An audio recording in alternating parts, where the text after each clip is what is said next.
Welcome back to the Let's Chop It Up podcast. God bless y'all. We appreciate y'all for joining us once again. Let's get into it, man. Today we blessed. We came all the way to Dallas. Deep time. Yeah. I was like, I don't even know how to throw out it. How? Like this. Like that? That's East Side, bro. Triple What's D. that? East side. Triple D? Yeah, Triple D. 3 Ds. Okay, Okay, all right. okay. Ain't this a bloody nigga or something? Yeah, I was like, yeah. Hey, look, because I'm going to say this. I'm from Houston. I went to school in 5th Ward. This 5th Ward. No, 2nd Ward. No, man. Nah, but thank you for joining us once again. Y'all already seen we here in D-Town, you know, so we had to hit up the local scene. That's what we came out here for. And this brother decided to say yes, you know what I'm saying? So let's get into it the way we normally do. It's your brother Mo here with my boy Whiteout. And we got Halo. What's good, bro? Save, that's a. The same, that's a, yeah. We say that too down here. No, I'm talking about. Well, it's up here because we Up down. here. You know, we I have trouble saying that. Yeah. Nah, well, Texas, For everybody else is down here. Yeah. For Houston is up yeah, here. yeah. If you from Houston, you know. If you out of Houston, you don't. No. Yeah. Nah, man, we thank you for coming through, bro. I appreciate it, bro. What's new, bro? Man, just dropped a new album called Trapacristo. Trapacristo. Yes, sir, out on all digital platforms. Got a music video with Whiteout and Trillos. Yeah. It's out there, so go get it. As soon as they see the logo, they'll know what inspired it. But what inspired the logo? Yeah, the Tapatillo. Yeah. Shout out to my boy Robert. Well, we were riding, right, and we were talking about how El Val had the Topo Chico symbol for the Texas Chico. Yeah. And I'm like, man, that goes hard, bro. And then my boy Robert was like, bro, you need to do something like that. He's like, how about the Tapatillo? And I was like, okay, I don't know how I'm gonna, incorporate that, but I'll figure it out. And then I just put 2 and 2 in like Trapacristo and just do it. I hit up El Val again, and I was like, hey, bro, I like the work you did. Can you, do this one? And he's like, yeah, bro. So he did he put my face kind of in there with the little goatee and put the Trapacristo on there instead of Tapatillo. So. See, for me, I would have done Louisiana. Hey, I'm going to do the Tajin. Oh, Tajin? My boy used to work at Tajin. Yeah. So that's what's up, man. So for those of y'all that don't know, Halo's the real homie. Yeah. Right? Like, I know Halo. I've been to his house. He invited me to the carne asada. We saw Dustin Poirier beat up Conor McGregor. Yeah. Dallas was going for Conor McGregor. Broke his ankle. But was hooping it up.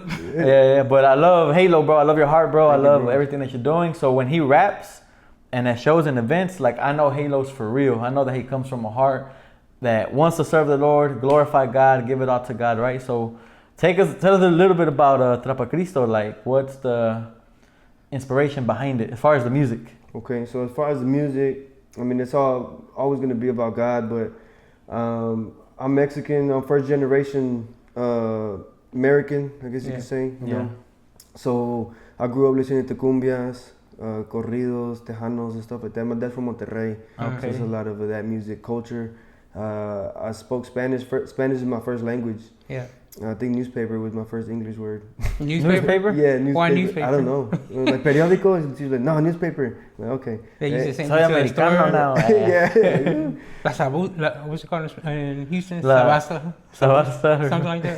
That's where you find all the cars for sale. But yeah, so I mean, I have a lot of albums, but never legit like to where they're on all digital platforms. I think this is my second one. So I was like, man, my first one I think it only had like a couple of Spanish things and a few songs, but I never did like a whole full Spanish song. I was like, man, I'm gonna do that because that's what I like to do. Yeah. So that's what inspired this album. I was like, man, but when he told me the Trapacristo or the Tapatillo sauce thing, I was like, well, it would only be right to put like the Mexican culture in it, you know what I'm saying? Yeah. So let me just go off of the name, right? Some people would hear that and be like, oh, it's like trap, Christ, Spanish. You know what I'm saying? Like, yeah. Do you feel like it's just a mixing pot of, I'll say, your Dallas, you know what I'm saying? Because other people may have a different view of Dallas or the music but this is your sound, like this is the way you... Yeah, it's different too from what I'm used to making also, because I consider myself like diverse, like as in, I don't have one style, like I like to switch it up all the time. You could put on a Kanye West beat and then a Tupac beat and a Lil Kiki beat, and I'll get on all 3 of them because I just like that, you know. Yeah. So, but like Dallas, I wouldn't say that Trapacristo is probably like a stamp for Dallas culture. It's more like a Latino, like just Texas. Yeah, you got like cumbia beats on there. Yeah. which I love those cumbia beats, bro. I'm like, where does brother find those beats? Those beats are hard. Yeah. You got the merengue beat with your homie. What's his name? El Metrejo? No, the other one. The one is the merengue beat, where it's kind of fast. You know what I'm talking about? Yeah. It is merengue. Yeah, merengue. Yeah. Yeah, with True Miles. Shout out my boy True Miles. Yeah. That boy go hard. Yeah. So it's pretty dope, man. Yeah, so it's got a little bit of everything. Yeah, because I was just in Honduras, right? We did like a mission trip with Disciple of the Street. Shout out Disciple of the Streets, Eyes on Me Incorporated. Shout out Train 9.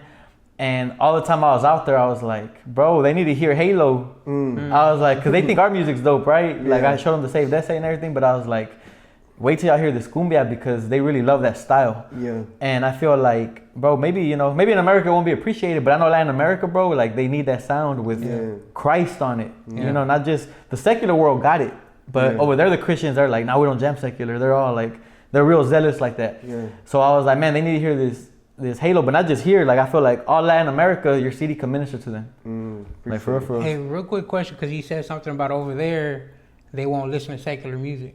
What's your view, or do you personally listen to secular music?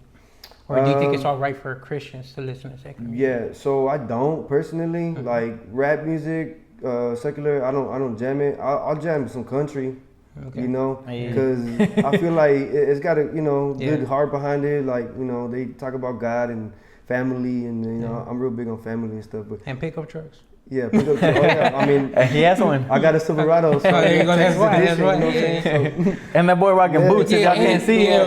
He's not gonna come up on camera, but he's rocking boots. Yeah. So I've been kind of growing into that culture too, like the country. Like I'm from Texas. Like work hard hats and Carhartts and stuff like that. Nah, but as far as like the secular music, that's how I feel. Like even some country though, like I don't indulge in it every day. Like I just want to listen to this. Like you go into my car and the radio station is 94.9, worship music. So, but do I think it's wrong? Like, not necessarily. It just depends. I mean, I won't listen to no Cardi B or, throw a back song or something like that. Like, that's just, something that's like against what Christ is for. Exactly. Because there's secular music that it's like love music. Right. Hey, it inspires me to love my wife more, Yeah.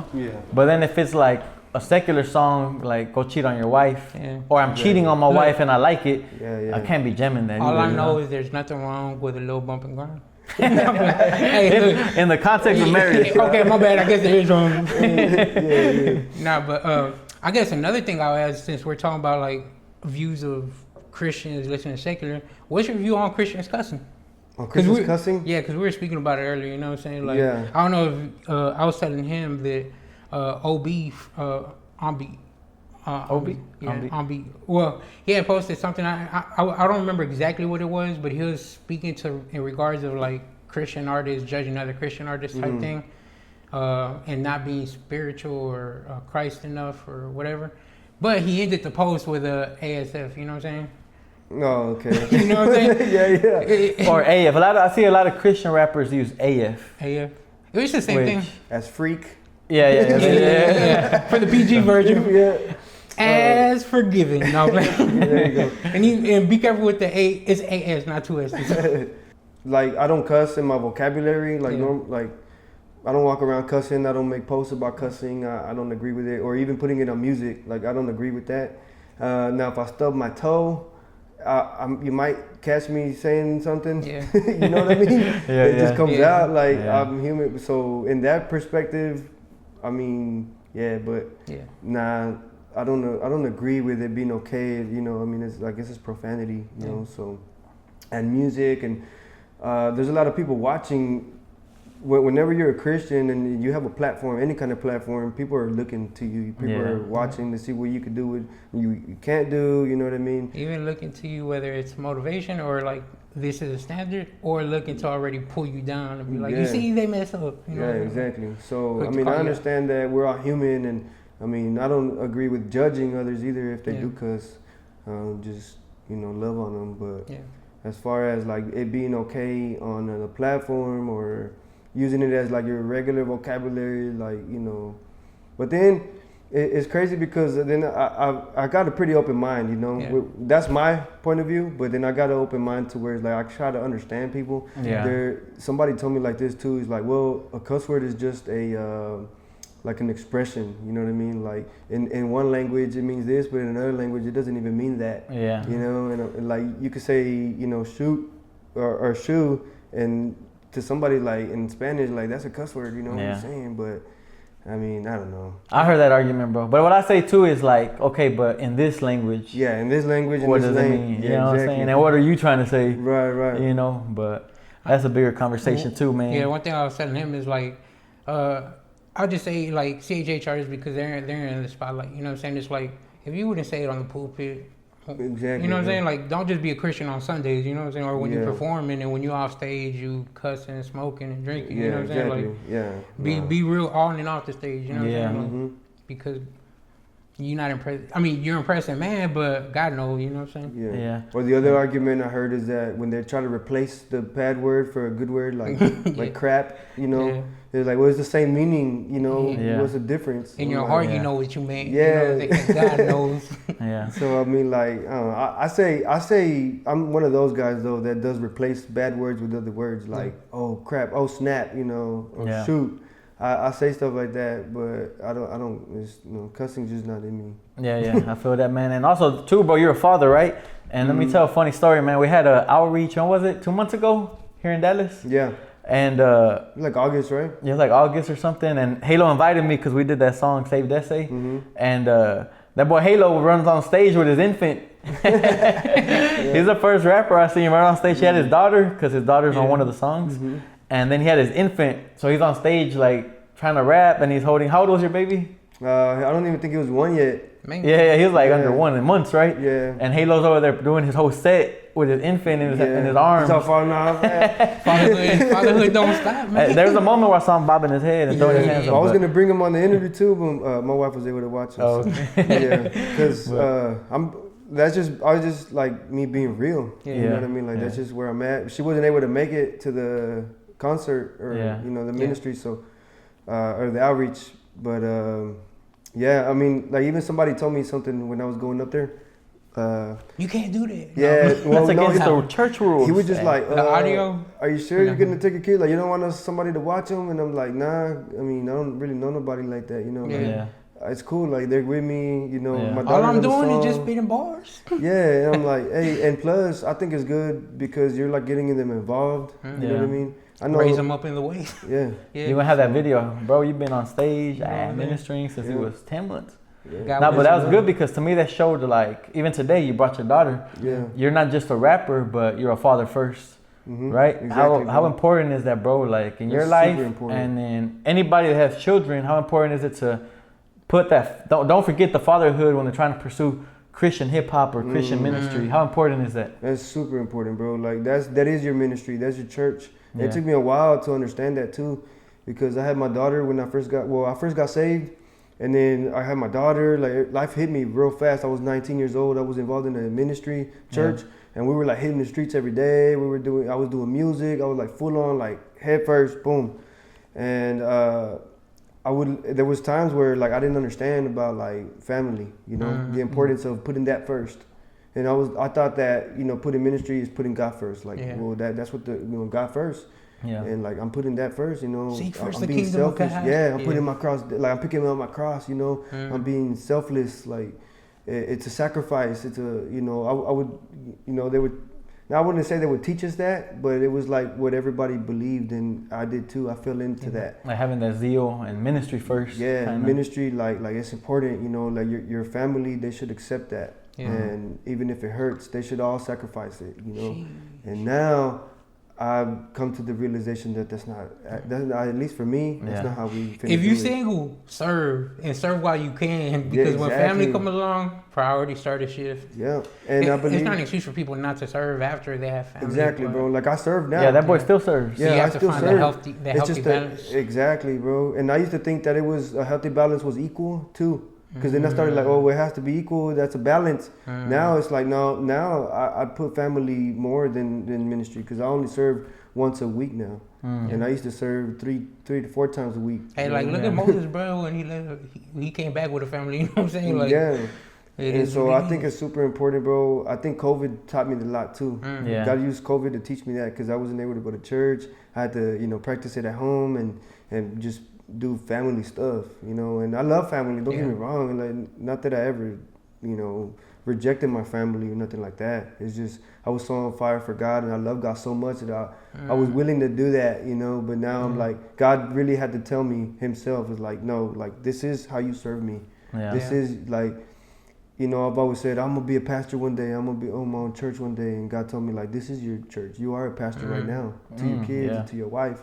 How you doing it there? You know, before you go preach to somebody else, are you teaching them? Are you preaching to them? Are you leading them the right way? And even like for elders, the scripture says that if your family is not in order, you shouldn't even be an elder. You know what I'm saying? So it's just a depiction of it. It's like, make sure your family's straight. You know, I'm not saying family's going to be perfect, you know what I'm saying? Because everybody has the opportunity to make their minds and choices of what they decide to do. But how is it for you?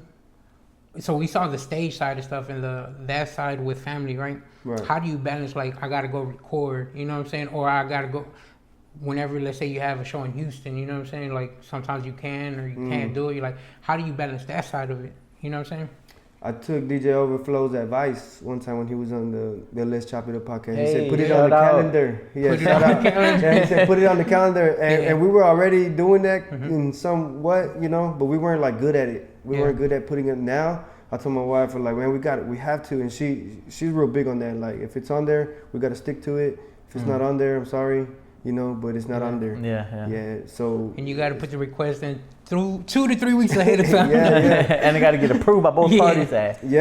Because that's how, you know what I mean? Like, if it's on the, and then date night has to be on there for anything. Date night, family time, like, you know, those things first. And then we add ministry stuff. Well, I mean, like the Wednesday where I serve at the youth nights, that's for sure every Wednesday. That's automatic. That's already automatic. Set in stone is there. Date night every other Tuesday, set in stone already there. So then now it's like when is family nights, and then when is ministry or like recording music stuff. You know? That's what's up, man. What about Save That Say, bro? What was the concept behind that song? And I just want to say, I showed up to the video. I wasn't even in the video, bro. I know, you weren't trying to be. I shot drone footage. I didn't even use drone footage. No, man. I'm playing. That's so but I will say this. That was, look, I was listening back to it this, like, past 2 weeks, you know what I'm saying? And I'm going to just say this, like, people were sleeping on that song, bro. That song go hard, bro. Like, all three of y'all killed it, you know what I'm saying? And for those that don't understand Spanish, just take my word for it. Or Google Translate that. Yeah, Google Translate everything. But Whiteout and Trillos outdid me for sure, man. No. It was good. But it was if you tune in to the very end, you'll see your drone footage for like 2 seconds at the end. Oh, yeah? You know, my bad. I only listened to the first verse. After that, I was like, no drone footage, I'm out now. Tell people about how y'all almost choked in the smoke. No, I didn't even know it was smoke behind me. I was just going. That's just seen. No, that was Trillos. He got lost in the smoke, and it was all blowing in his face. Hey, some people get lost in the sauce. He got lost in the smoke. But that was crazy, bro, because you came down to H-Town and your wife came down with you. You know what I'm saying? Like, you drove in your own truck. Right? Si quema, cuz? Yeah, si quema. But the tires are expensive, so I don't know. Not all the time. But how that song came about, I didn't even know. I've always used that word, like Save That Say. Like, I've always had it in my head, like, man, that's a good like hook. I just never knew how to go about it. And then when we did the song and everything, I just heard the beat. I thought of the people right off the bat. I was like, man, Trillos and Whiteout need to be on this. I hit up Elox for the connection. He hooked me up. And then, that's when me and you started connecting, right? Hey, I'll say this. If you need somebody to help you find people for your tracks, hit up Elox. For real, he's the plug. And then, we just went about that song. And then after we recorded it, I heard one of my old songs that I did onto the Wiggy Wiggy beat with SPM. I remixed it and I said it on there too. I was like, I'm gonna say this, and I was like, hey, I had already used it, but it was meant to be. It was just like a freestyle, So one thing I want to ask you about, because I mean Halloween already passed, right? But you had put a post. Basically, it kind of sounded like people were coming at you because. I wouldn't say you celebrated it, but what did you do for Halloween that people came at you for? You know what I'm saying? I trick-or-treated. You trick-or-treated? Was it trunk or treat? That boy said free candy? Come on. Yeah, trunk or treat. Hey, we from the hood, you know what I'm saying? No, I hit up trunk or treat and trick-or-treat, people's neighborhood, So you gotta go to the rich neighborhood. They give you the full size candy bars. Yeah, we did. I know. Yeah, it was. Nah, so about that, when I first got saved, I didn't know really what to believe on it. I was like, I would poke around, like watch videos on it, but I was like, nah, you know, I don't want to do it. We're not gonna do it. And even our family would trip out, like, well, why not? We're like, we just don't do that. You know, we don't celebrate it. We would only stay at church, and we would do trunk or treats there, and we would like serve and stuff. Yeah. And then after a while, I don't know if it's just like me growing or me just seeing things from a different lens now. I don't know what it is, but I don't think it's wrong. You know, I don't feel that conviction about it. Now, I will say this. What did y'all dress up as? Well, I'll say this, though. Halloween... hey, don't tell me you dress up like the devil. Ain't nothing wrong with it. I was Momo.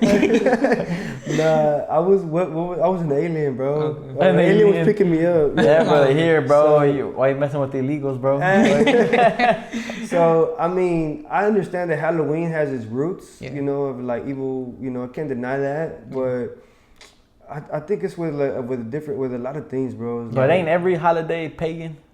Right. Originally. I mean, even Christmas is like even y'all rings. Let me see y'all pagan. Hey, don't point it out, bro. Hey, I fell out today. Somebody brought that up. Hey, for a reason, just so that way. I was trying to have my finger. Hey, no, I'm married. I'm taking. Halo's like it's on my heart. Yeah, I was about to say. You know what I'm saying? Nah, but yeah, no. Actually, a lot of people gonna disagree, right? Because the whole Halloween thing, it's always like back and forth when it's around that time. Yeah. And I've heard two Satanists with opposing views speak on it. I heard one Satanist say, it's Satan's holiday. On that day, Satanists meet up. They pray more. They sacrifice. John Ramirez. And you're partaking of it. Shout out John Ramirez. I believe, he's a real pastor. Yeah, he's a dope pastor. I love him. I follow him. Come out on the podcast. No. Yeah, I follow him too. Yeah, and then there's another Satanist. I forgot his name, Pastor... he's a gringo though. I forgot his name though. But it's an article online. He talks on it too, and he's all like, bro, if you understand the New Testament, Satan ain't got no power over you. Like, I don't care what Satanists are doing on this day. October 31st belongs to Jesus Christ. Every single day is created by God. You know what I'm saying? Yeah. And really our freedom in Christ is like, bro, I've had Satanists. I've been in their house. I met a Satanist who he couldn't put a curse on us. He told us that he felt the power coming off of us. He met them on Halloween. And I was, that was on Halloween. He was trick or treating. But it's a long story, but I learned a lot through the Satanists because you shared it on he the wasn't converted, yeah. So long story short, I see it like Satan has no power over you when you're covered by the blood of Christ. It don't matter if it's October 31st. Exactly. You know what I'm saying? But I just don't do it because I'm like, I don't want to take the heat like Halo. Yeah. So what I do, I turn off the lights. And keep the candy. I wear a mask and I don't tell nobody. Lock the doors, keep the candy. Now, wait for it to go on sale also. So you just go buy up all the candy and don't give it out. Because the thing is, I don't want Satan to have the candy. I gotta get the candy for God. Y'all forgive me. So the way I look at it, bro, is like exactly what you said. You know, every day belongs to the Lord. Mm-hmm. You know, no day should be given to Satan. You know what I mean? No day. Yeah. So it's like if I want to take out my kids to go have some fun and trick or treat, I understand that maybe they do rituals on that day, but hey, there's evil stuff going on every day, bro. Mm-hmm. You know, there's witches doing curses every single day. Right now. You know, right now, reading your palm and casting spells every day. So some of y'all Christians playing with horoscopes. For real, yeah, and I don't believe in that for sure. Yeah. Like, you know what I mean? So it's a lot of those people that will point and say, oh, but we can go eye for eye all day long. You know what I mean? But God knows your heart. That's what I say. Like and like I really feel like that day, like God was pleased, bro, because I took out my family and we had fun. You know what I mean? And yeah, I know people are gonna be, oh well, you know, would you rather have fun or please God? You know, like I'd rather them, you know, not know what that is, and you know. But for me, like I said, I've been real like family oriented lately. Yeah. And yes, we still put God first all the time, bro. They know. Well, the reason I want to ask that, bro, is really to set up this. I'm here to rebuke. Nah, nah. Bring out Pastor John Martin Ramirez at the back. Nah, but that's a bigger conversation, though. And if anybody's down, we're down to have like a whole topic on it because I'm down to hear both sides. Maybe there's something I miss, something you miss, something you miss. You know what I'm saying? Yeah. So it's a bigger conversation, but I don't believe in like straight up bashing somebody. Yeah. Oh, you're worshiping Satan because your son put on a Paw Patrol outfit. You know what I'm saying? Yeah, exactly. But if it would have been the next day, oh no, you cool. Yeah. I'm gonna say this, like some of y'all kids be wearing pajamas now. Yeah, I mean, we have costume parties on New Year's, right? We've done that at church before. What's the difference? Let's have 80s, 90s themes birthday party. Yeah, birthday. Come on, like you know, you dress up. whenever it's your birthday on something, you know, like what's the difference? You That's know? true. Yeah. That's what I look at it. You like, right. I'm never going to a birthday party ever again. I believe in God. No, Nah, it's funny. Not like the Jehovah's Witnesses in Mexico. My mom's family, half of them are Jehovah's Witnesses. They don't celebrate birthdays. They haven't celebrated birthdays ever, like for the past 30 years, which is to me is sad because God celebrates your life. That's you know crazy. what I'm saying? They'd be like, Grandma passed away. How old was she? She was like 15. Yeah, we don't know. Yeah, we stopped counting. Yeah. That's crazy. But I wanted to ask you, bro. So, not to bring up old stuff, but something happened earlier. Not to talk about it, but where you reacted different than you would have back then. What made you change your lifestyle? Like, who were you before Christ, and what made you become a new creation? And even at that, tell us how you came to Christ. Yeah. Okay, so yeah, I mean, I walked with God since I was like 12. You know, He came into my life. I had a shift moment, like a real encounter with God. You know, when I was 12 years old, like nobody could tell me He wasn't real. I was at the altar crying for like 2 hours. Worship team left. Like I was 12 years old, and I felt God, like His realness, His presence. So. Wow. But ever since that day, I started feeling spiritual warfare. You know, that's why I'm big on like being a youth leader now. Yeah. Because I didn't have a youth leader in my life, and I went like the other way. You know, I felt like tug of war for my soul in my room. You know, and so that allowed me to go all the way the other way. It happened at a church. The retreat, yeah, it was at a retreat, a youth retreat. So your family was like plugged into. Yeah, so I grew up Catholic, but my stepmom, she was a Christian, and she introduced me to that and who God was. But shout out to my mom too, because she would teach me how to pray, but we just never really went to church. I never really like understood, you know, what I was doing. So there was seeds planted. Yeah, so where were seeds planted?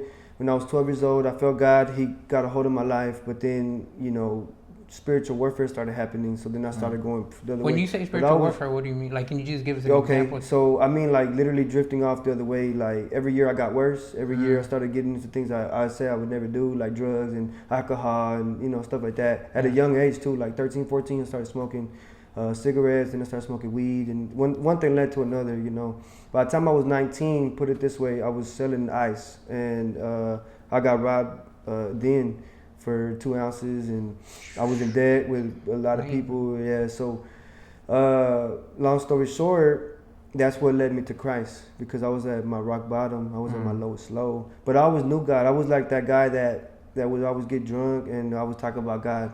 I think there was somebody on the podcast. Yeah, I was about to say that. Somebody just said that. I heard it yesterday. Isaiah Robin. Yeah, Isaiah Robin. I watched it yesterday, and I was like, bro, that was me, because I remember like I had shout out to my homegirl Marina.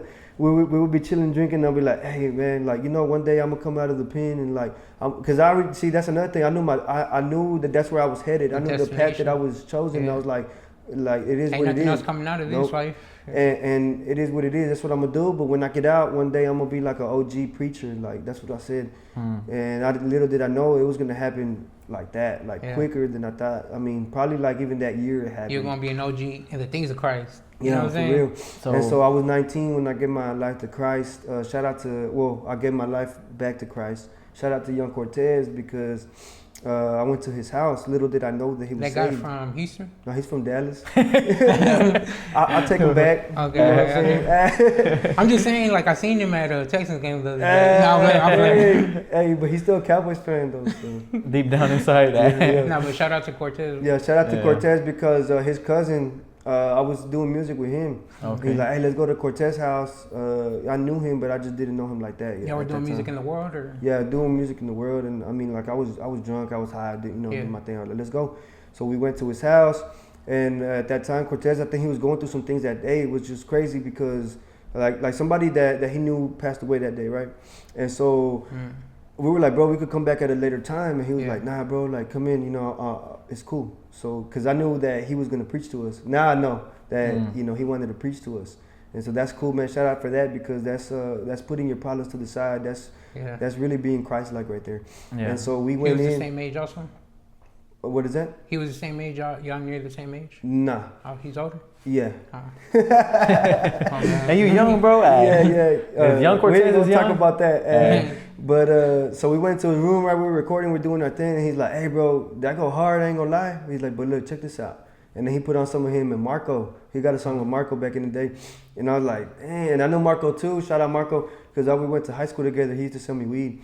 And he says that in one of the song, right? So I hear it and I'm like, oh, I heard so much purpose behind it, so much meaning, so much like fruit. I was like, bro, like that's what I need to do right there. Like I felt it in my heart. Like that's me right there. I need to do that. Dang. And so I told him right then and there, I was like, bro, get me on the song with you. But I wasn't saying. He was like, we'll talk about that later, you know. And but I saw that fire inside of him, bro. Like it's almost like his problems, like that person that passed away didn't pass away. It was crazy because like a fire lit up inside of him. He started preaching to me.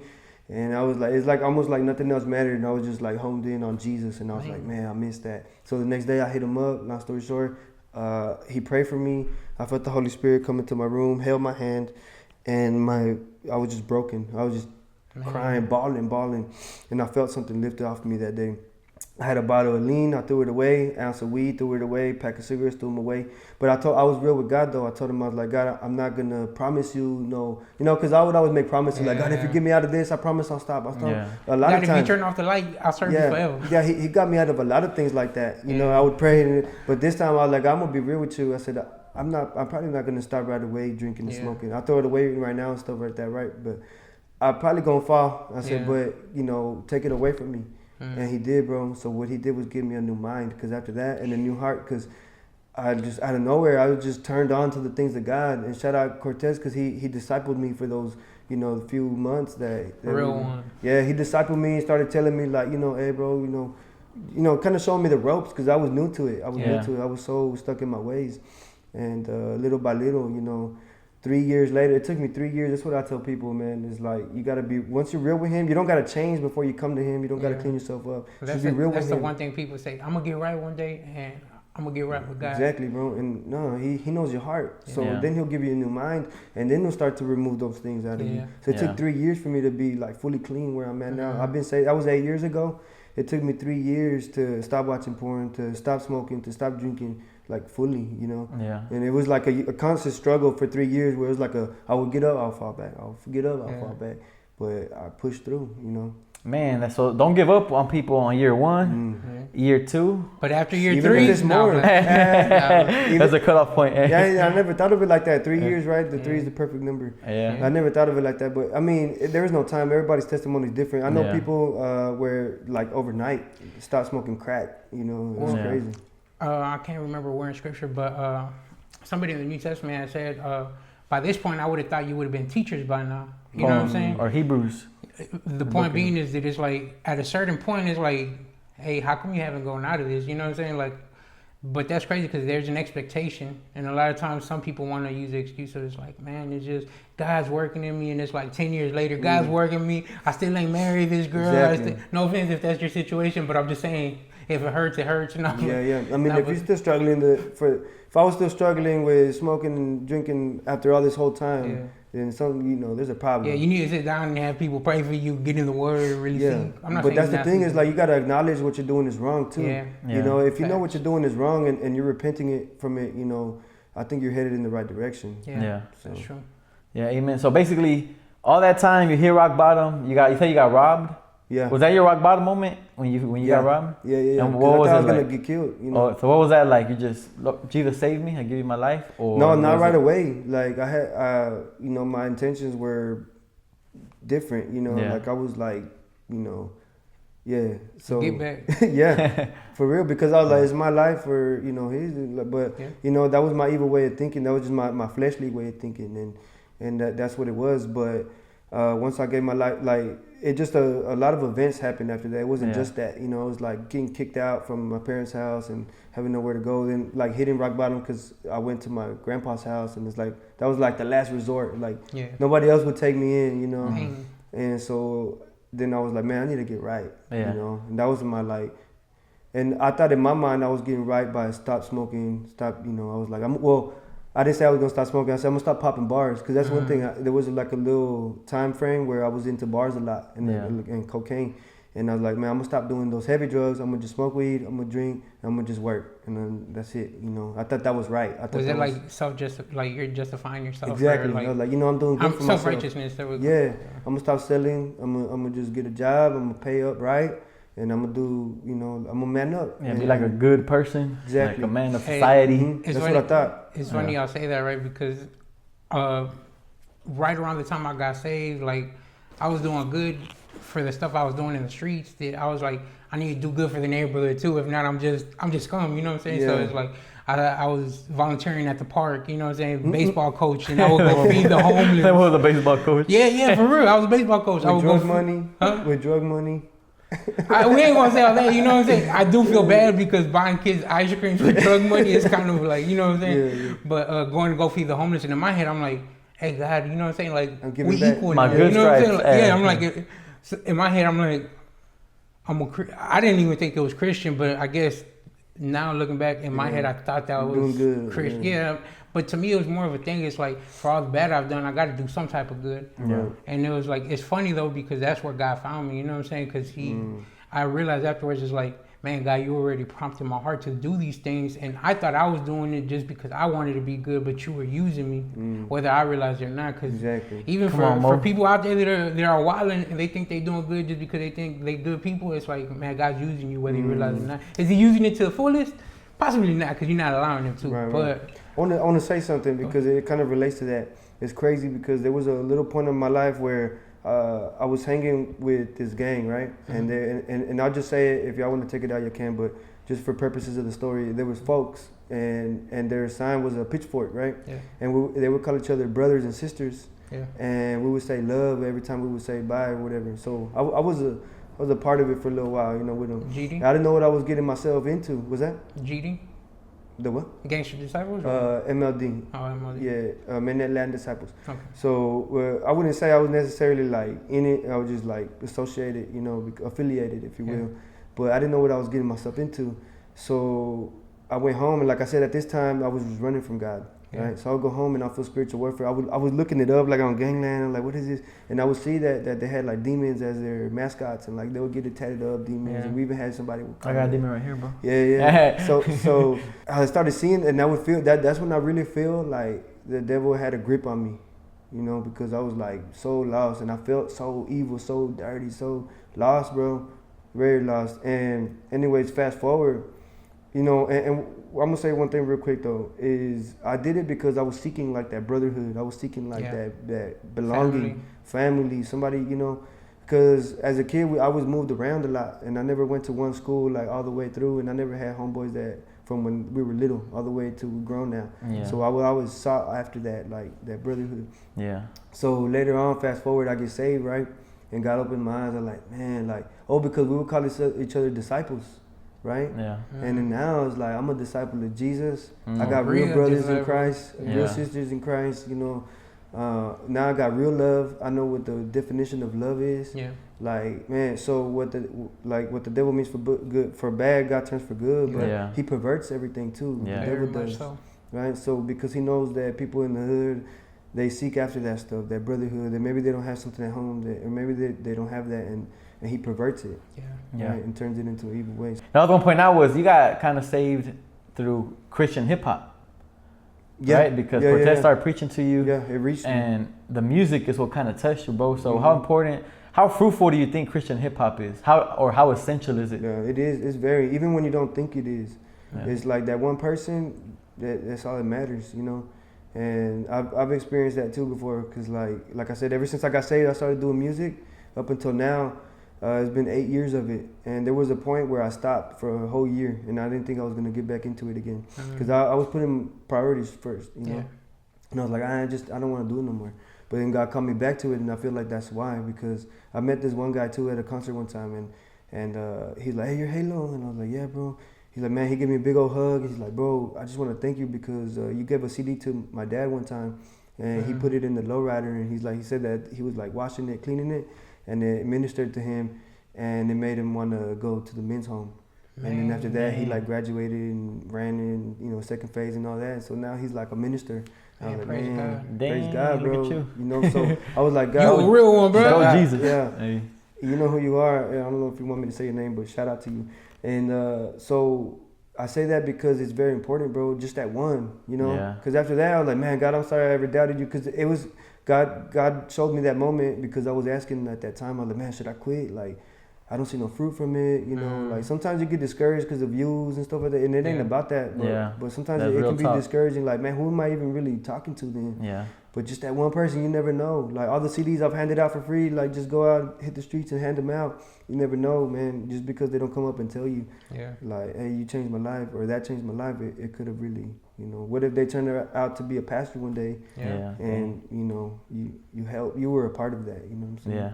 I wanted to do a disclaimer because there's gonna be some people out there that God told them they shouldn't be rapping. They're gonna be like, you know what? I'm gonna keep on doing it. Hey, I mean, if God tells you to sit down, You know, be obedient. Humble yourself. No. Because I had to do it for a whole year, and that's what I tell people. Like, and it was social media, music, everything. I had an Obama phone for a whole year. Like, because God told me, and I was obedient. And then, like, I feel like after I came out of that phase, like, I learned so much from the Word and God and connected, that He put it back in my lap, and it just, you know, elevated. You know? Wow, man, and that's a great thing because it's like it's not like you just stopped doing music and just fell away. It's like now you stop doing music and to get closer to God. Exactly, and that's the main thing. You know what I'm saying? A lot of people, if they go through that situation where they start feeling, for lack of better words, disheartened, sometimes they could blame God. You know what I'm saying? Instead of being, it's like, okay, let me just focus on God. You know? Exactly, bro. But that's really what matters. I mean, at the end of the day, like, that taught me a lot too, because you could literally, I could stop music today and be good.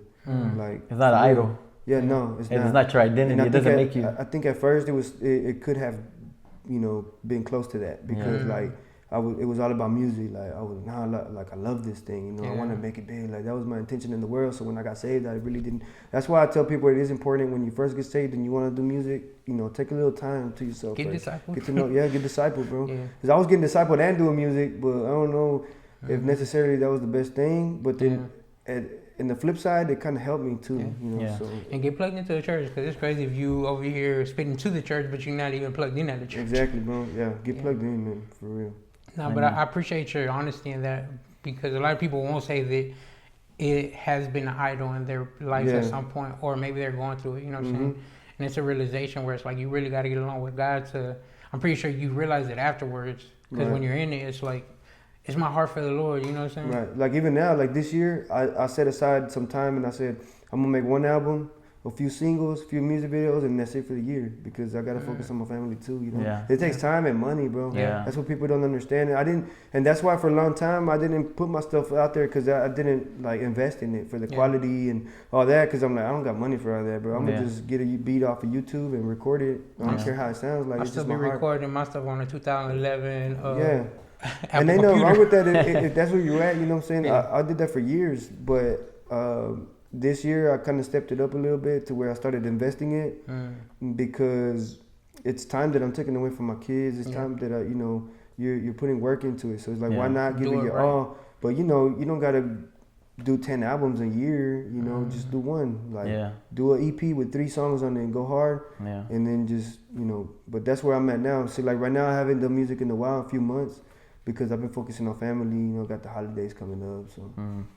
You know, that's amen, bro. That's what's up, man. Family first, or God first. God first. Family right behind it. You know what I'm saying?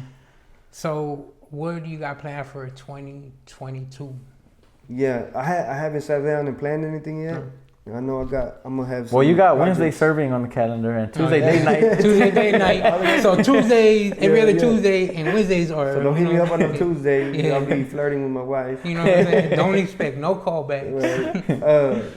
I don't have nothing planned, bro. But I know me and White have been talking about some projects. So we're gonna do that. Some Latin America projects, bro. You gotta reach the nations for real. My boy just came back from Honduras, you know what I'm on fire though. Cipote. Hey, for real, cipote. We're going to check out the, what's it called? What's the name of the app? Where everybody started posting their numbers. What's that? What are you talking about, their numbers? The music. Spotify. Spotify, there we go. Next year it's going double, man. Latin America is going...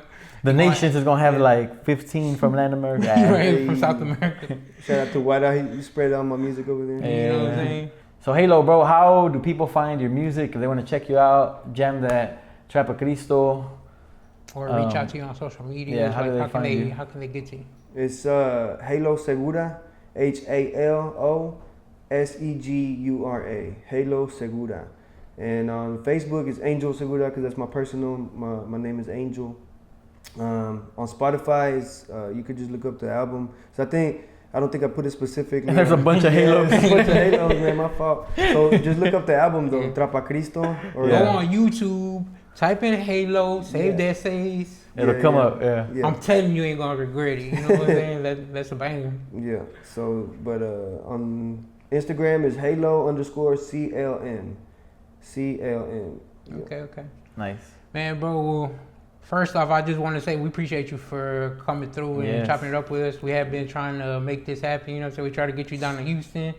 But, hey, God bless you on the things that God's doing, you know what I'm saying? The reason you couldn't come down to Houston. Yeah, I appreciate it. But we appreciate you for giving us some of your time, bro. Yeah, man, You know appreciate you for having me. And For real. I hope y'all have a fun time out here in the D. If we don't, we ain't come back now. Nah, man. Shout out to Dallas. We appreciate y'all. We love y'all. Don't go to no gas station. How you throw up a D? No gas. I ain't stopping at no gas. Bro, I'm gonna say this before we cut. You know what I'm saying? I hope Dallas don't hate me for this, but it's like I'm used to Houston traffic. I'm used to the way the Houston streets are. Bro, we exit the freeway. There's 2 lanes.